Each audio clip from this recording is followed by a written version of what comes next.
أَمَّنْ خَلَقَ السَّمَاوَاتِ وَالْأَرْضَ فَأَنزَلَ لَكُم مِّنَ السَّمَاءِ مَاءً فَأَنبَتْنَا بِهِ حَدَائِقَ ذَاتَ بَهْجَةٍ مَا كَانَ لَكُمْ أَن تُنبِتُوا شَجَرَهَا أَإِلَٰهٌ مَّعَ اللَّهِ بَلْ هُمْ قَوْمٌ يَعْدِلُونَ أَمَّن جَعَلَ الْأَرْضَ قَرَارًا وَجَعَلَ خِلَالَهَا أَنْهَارًا وَجَعَلَ لَهَا رَوَاسِيَ وَجَعَلَ بَيْنَ الْبَحْرَيْنِ هَاجِزًا أإله مع الله بل أكثرهم لا يعلمون أمن يجيب المضطر إذا دعاه ويكشف السوء ويجعلكم خلفاء الأرض أإله مع الله قليلا ما تذكرون أمن يهديكم في ظلمات البر والبحر ومن يرسل الرياح بشرا بين يدي رحمته أإله مع الله تعالى الله عما يشركون أمن يبدأ الخلق ثم يعيده ومن يرزقكم من السماء والأرض أإله مع الله قل هاتوا برهانكم إن كنتم صادقين قل لا يعلم من في السماوات والأرض الغيب إلا الله وما يشعرون أيان يبعثون بل ادارك علمهم في الآخرة بل هم في شك منها بل هم منها عمون وقال الذين كفروا أئذا كنا ترابا وآباؤنا أئنا لمخرجون لقد وعدنا هذا نحن وآباؤنا من قبل إن هذا إلا أساطير الأولين قل سيروا في الأرض فانظروا كيف كان عاقبة المجرمين ولا تحزن عليهم ولا تكن في ضيق مما يمكرون ويقولون متى هذا الوعد إن كنتم صادقين قل عسى أن يكون ردف لكم بعد الذي تستعجلون وإن ربك لذو فضل على الناس ولكن أكثرهم لا يشكرون وإن ربك ليعلم ما تكن صدورهم وما يعلنون وما من غائبة في السماء والأرض إلا في كتاب مبين إن هذا القرآن يقص على بني إسرائيل أكثر الذي هم فيه يختلفون وإنه لهدى ورحمة للمؤمنين إن ربك يقضي بينهم بحكمه وهو العزيز العليم فتوكل على الله إنك على الحق المبين إنك لا تسمع الموتى ولا تسمع الصم الدعاء إذا ولوا مدبرين وما أنت بهاد العمي عن ضلالتهم إن تسمع إلا من يؤمن بآياتنا فهم مسلمون وإذا وقع القول عليهم أخرجنا لهم دابة من الأرض تكلمهم أن الناس كانوا بآياتنا لا يوقنون ويوم نحشر من كل أمة فوجا ممن يكذب بآياتنا فهم يوزعون حتى إذا جاءوا قال أكذبتم بآياتي ولم تحيطوا بها علما أم ماذا كنتم تعملون ووقع القول عليهم بما ظلموا فهم لا ينطقون ألم يروا أنا جعلنا الليل ليسكنوا فيه والنهار مبصرا إن في ذلك لآيات لقوم يؤمنون ويوم ينفخ في الصور ففزع من في السماوات ومن في الأرض إلا من شاء الله وكل أتوه داخرين وترى الجبال تحسبها جامدة وهي تمر مر السحاب صنع الله الذي يتقن كل شيء إنه خبير بما تفعلون من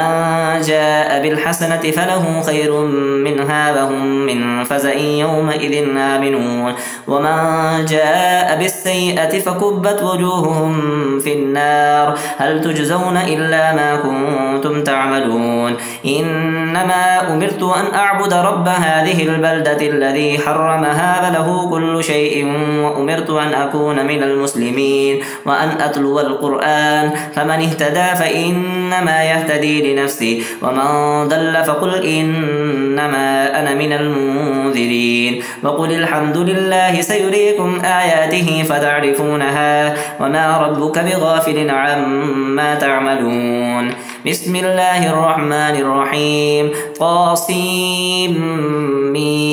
تلك آيات الكتاب المبين نتلو عليك من نبأ موسى وفرعون بالحق لقوم يؤمنون. إن فرعون علا في الأرض وجعل أهلها شيعا يستضعف طائفة منهم يذبح أبناءهم ونستحيي نساءهم إنه كان من المفسدين. ونريد أن نمن على الذين استضعفوا في الأرض ونجعلهم أئمة ونجعلهم الوارثين ونمكن لهم في الأرض ونري فرعون وهامان وجنودهما منهم ما كانوا يحذرون. وأوحينا إلى أم موسى أن أرضعيه فإذا خفت عليه فألقيه في اليم ولا تخافي ولا تحزني إنا رادوه إليك وجاعلوه من المرسلين. فالتقطه آل فرعون ليكون لهم عدوا وحزنا إن فرعون وهامان وجنودهما كانوا خاطئين. وقالت امرأة فرعون قرة عين لي ولك لا تقتلوه عسى أن ينفعنا أو نتخذه ولدا وهم لا يشعرون. وأصبح فؤاد أم موسى فارغا إن كادت لتبدي به لولا أن ربطنا على قلبها لتكون من المؤمنين. وقالت لأخته قصيه فبصرت به عن جنب وهم لا يشعرون. وحرمنا عليه المراضع من قبل فقالت هل أدلكم على أهل بيت يكفلونه لكم وهم له ناصحون. فرددناه إلى أمه كي تقر عينها ولا تحزن ولتعلم أن وعد الله حق ولكن أكثرهم لا يعلمون. ولما بلغ أشده واستوى آتيناه حكما وعلما وكذلك نجزي المحسنين. ودخل المدينة على حين غفلة من أهلها فوجد فيها رجلين يقتتلان هذا من شيعته وهذا من عدوه فاستغاثه الذي من شيعته على الذي من عدوه فبكته موسى فقضى عليه قال هذا من عمل الشيطان إنه عدو مضل مبين. قال رب إني ظلمت نفسي فاغفر لي فغفر له إنه هو الغفور الرحيم. قال رب بما أنعمت علي فلن أكون ظهيرا للمجرمين. فأصبح في المدينة خائفا يترقب فإذا الذي استنصره بالأمس يستصرخ قال له موسى إنك لغوي مبين. فلما أن أراد أن يبتش بالذي هو عدو لهما قال يا موسى أتريد أن تقتلني كما قتلت نفسا بالأمس إن تريد إلا أن تكون جبارا في الأرض وما تريد أن تكون من المصلحين. وجاء رجل من أقصى المدينة يسعى قال يا موسى إن الملأ يأتمرون بك ليقتلوك فاخرج إني لك من الناصحين. فخرج منها خائفا يترقب قال رب نجني من القوم الظالمين. ولما توجه تلقاء مدين قال عسى ربي أن يهديني سواء السبيل. ولما ورد ماء مدين وجد عليه أمة من الناس يسقون ووجد من دونهم امرأتين تزودان قال ما خطبكما قالتا لا نسقي حتى يصدر الرعاء وأبونا شيخ كبير. فسقى لهما ثم تولى إلى الذل فقال رب إني لما أنزلت إلي من خير فقير. فجاءته إحداهما تمشي على استحياء قالت إن أبي يدعوك ليجزيك أجر ما سقيت لنا. فلما جاءه وقص عليه القصص قال لا تخف نجوت من القوم الظالمين. قالت إحداهما يا أبت استأجره إن خير من استأجرت القوي الأمين. قال إني أريد أن أنكحك إحدى ابنتي هاتين على أن تأجرني 8 حجج فإن أتممت 10 فمن عندك وما أريد أن أشك عليك ستجدني إن شاء الله من الصالحين. قال ذلك بيني وبينك، أيما الأجلين قضيت فلا عدوان علي، والله على ما نقول وكيل. فلما قضى موسى الأجل وسار بأهله آنس من جانب الطور نارا، قال لأهلهم كثوا إني آنست نارا لعلي آتيكم منها بخبر أو جزوة من النار لعلكم تصطلون. فلما أتاها نودي من شاطئ الوادي الأيمن في البقعة المباركة من الشجرة أن يا موسى إني أنا الله رب العالمين وأن ألق عصاك. فلما رآها تهتز كأنها جان ولا مدبرا ولم يعقب. يا موسى أقبل ولا تخف إنك من الآمنين. واسلك يدك في جيبك تخرج بيضاء من غير سوء واضمم إليك جناحك من الرهب فذلك برهانان من ربك إلى فرعون وملئه إنهم كانوا قوما فاسقين. قال رب إني قتلت منهم نفسا فأخاف أن يقتلون وأخي هارون هو أفصح مني لسانا فأرسله معي يرد أن يصدقني إني أخاف أن يكذبون. قال سنشد عضدك بأخيك ونجعل لكما سلطانا فلا يصلون إليكما بآياتنا أنتما ومن اتبعكما الغالبون. فلما جاءهم موسى بآياتنا بينات قالوا ما هذا إلا سحر مفترى وما سمعنا بهذا في آبائنا الأولين. وقال موسى ربي أعلم بمن جاء بالهدى من عنده ومن تكون له عاقبة الدار إنه لا يفلح الظالمون. وقال فرعون يا أيها الملأ ما علمت لكم من إله غيري فأوقد لي يا هامان على التين فاجعل لي صرحا لعلي أطلع إلى إله موسى وإني لأظنه من الكاذبين. واستكبر هو وجنوده في الأرض بغير الحق وظنوا أنهم إلينا لا يرجعون. فأخذناه وجنوده فنبذناهم في اليم فانظر كيف كان عاقبة الظالمين. وجعلناهم أئمة يدعون إلى النار ويوم القيامة لا ينصرون. وأتبعناهم في هذه الدنيا لعنة ويوم القيامة هم من المقبوحين. ولقد آتينا موسى الكتاب من بعد ما أهلكنا القرون الأولى بصائر للناس وهدى ورحمة لعلهم يتذكرون. وما كنت بجانب الغربي إذ قضينا إلى موسى الأمر وما كنت من الشاهدين ولكننا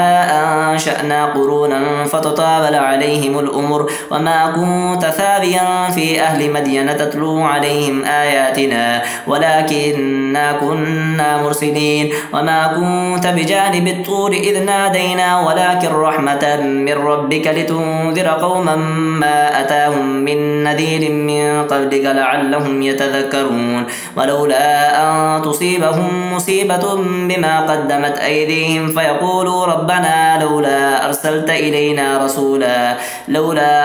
إلينا رسولا فنتبع آياتك ونكون من المؤمنين. فلما جاءهم الحق من عندنا قالوا لولا أوتي مثل ما أوتي موسى أفلم يكفروا بما أوتي موسى من قبل قالوا سحران تظاهرا وقالوا إنا بكل كافرون. قل فأتوا بكتاب من عند الله وأهدى منه ما أتبعه إن كنتم صادقين. فإن لم يستجيبوا لك فاعلم أنما يتبعون أهواءهم ومن أضل ممن اتبع هواه بغير هدى من الله إن الله لا يهدي القوم الظالمين. ولقد وسلنا لهم القول لعلهم يتذكرون. الذين آتيناهم الكتاب من قبله هم به يؤمنون وإذا يتلى عليهم قالوا آمنا به إنه الحق من ربنا إنا كنا من قبله مسلمين. أولئك يؤتون أجرهم مرتين بما صبروا ويدرؤون بالحسنة السيئة ومما رزقناهم ينفقون. وإذا سمعوا اللغو أعرضوا عنه وقالوا لنا أعمالنا ولكم أعمالكم سلام عليكم لا نبتغي الجاهلين. إنك لا تهدي من أحببت ولكن الله يهدي من يشاء وهو أعلم بالمهتدين. وقالوا إن نتبع الهدى معك نتخطف من من أرضنا أولم نمكن لهم حرما آمنا يجبى إليه ثمرات كل شيء رزقا من لدنا ولكن أكثرهم لا يعلمون وكم أهلكنا من قرية بطرت معيشتها فتلك مساكنهم لم تسكن من بعدهم إلا قليلا وكنا نحن الوارثين وما كان ربك مهلك القرى حتى يبعث في أمها رسولا يتلو عليهم آياتنا وما كنا مهلك القرى إلا وأهلها ظالمون وما أوتيتم من شيء فمتاع الحياة الدنيا وزينتها وما عند الله خير وأبقى أفلا تعقلون أفمن وعدناه وعدا حسنا فهو لاقيه كمن متعناه متاع الحياة الدنيا ثم هو يوم القيامة من المحضرين ويوم يناديهم فيقول أين شركائي الذين كنتم تزعمون قال الذين حق عليهم القول ربنا هؤلاء الذين أغويناهم كما غوينا تبرأنا إليك ما كانوا إيانا يعبدون وقيل ادعوا شركاءكم فدعوهم فلم يستجيبوا لهم ورأوا العذاب لو أنهم كانوا يهتدون ويوم يناديهم فيقول ماذا أجبتم المرسلين فعميت عليهم الأنباء يومئذ فهم لا يتساءلون فأما من تاب وآمن وعمل صالحا فعسى أن يكون من المفلحين وربك يخلق ما يشاء ويختار ما كان لهم الخيرة سبحان الله وتعالى عما يشركون وربك يعلم ما تكن صدورهم وما يعلنون وهو الله لا إله إلا هو له الحمد في الأولى والآخرة وله الحكم وإليه ترجعون قل أرأيتم إن جعل الله عليكم الليل سرمدا إلى يوم القيامة من إله غير الله يأتيكم بدياء أفلا تسمعون قل أرأيتم إن جعل الله عليكم النهار سرمدا إلى يوم القيامة من إله غير الله يأتيكم بليل تسكنون فيه أفلا تبصرون ومن رحمته جعل لكم الليل والنهار لتسكنوا فيه ولتبتغوا من فضله ولعلكم تشكرون ويوم يناديهم فيقول أين شركائي الذين كنتم تزعمون ونزعنا من كل أمة شهيدا فقلنا هاتوا برهانكم فعلموا أن الحق لله وضل عنهم ما كانوا يفترون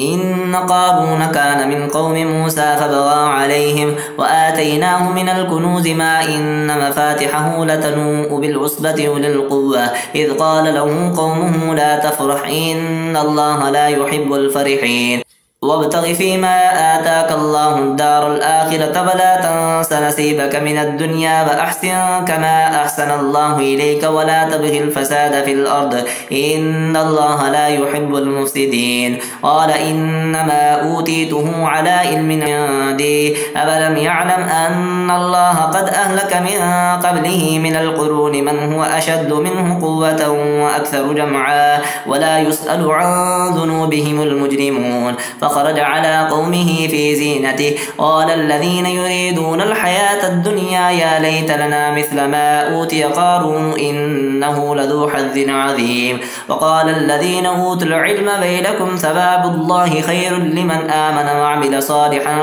ولا يلقاها إلا الصابرون فخسفنا به وبداره الأرض فما كان له من فئة ينصرونه من دون الله وما كان من المنتصرين وأصبح الذين تمنوا مكانه بالأمس يقولون ذيك أن الله يبسط الرزق لمن يشاء من عباده ويقدر لولا أمن الله علينا لخسف بنا ويكأنه لا يفلح الكافرون تلك الدار الآخرة نجعلها للذين لا يريدون علوا في الأرض ولا فسادا والعاقبة للمتقين من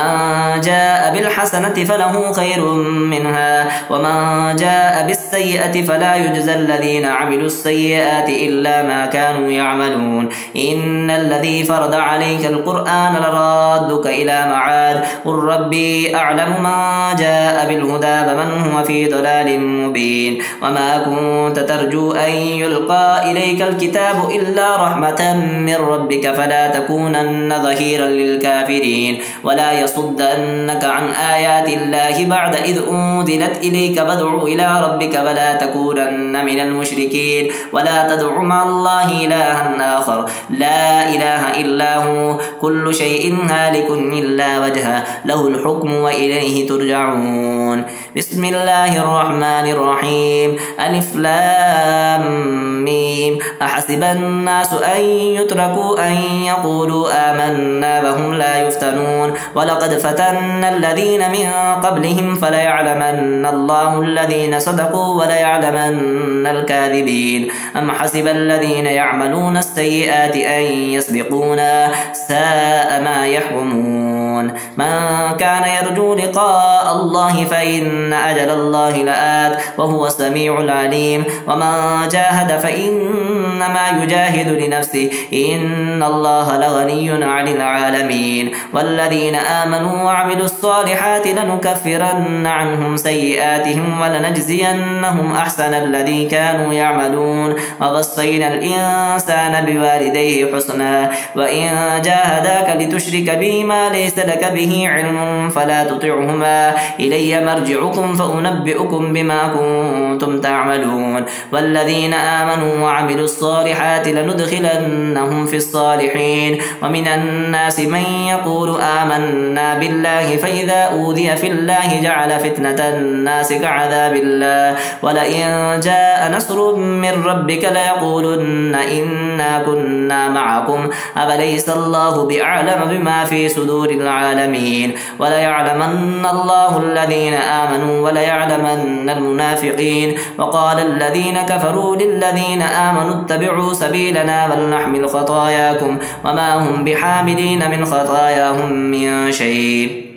إنهم لكاذبون وليحملن أثقالهم وأثقالا مع أثقالهم وليسألن يوم القيامة عما كانوا يفترون ولقد أرسلنا نوحا إلى قومه فلبث فيهم 1000 سنة إلا 50 عاما فأخذهم الطوفان وهم ظالمون فأنجيناه وأصحاب السفينة وجعلناها آية للعالمين وإبراهيم إذ قال لقومه اعبدوا الله واتقوه ذلكم خير لكم إن كنتم تعلمون إنما تعبدون من دون الله أوثانا وتخلقون إفكا إن الذين تعبدون من دون الله لا يملكون لكم رزقا فابتغوا عند الله الرزق واعبدوه واشكروا له إليه ترجعون وإن تكذبوا فقد كذب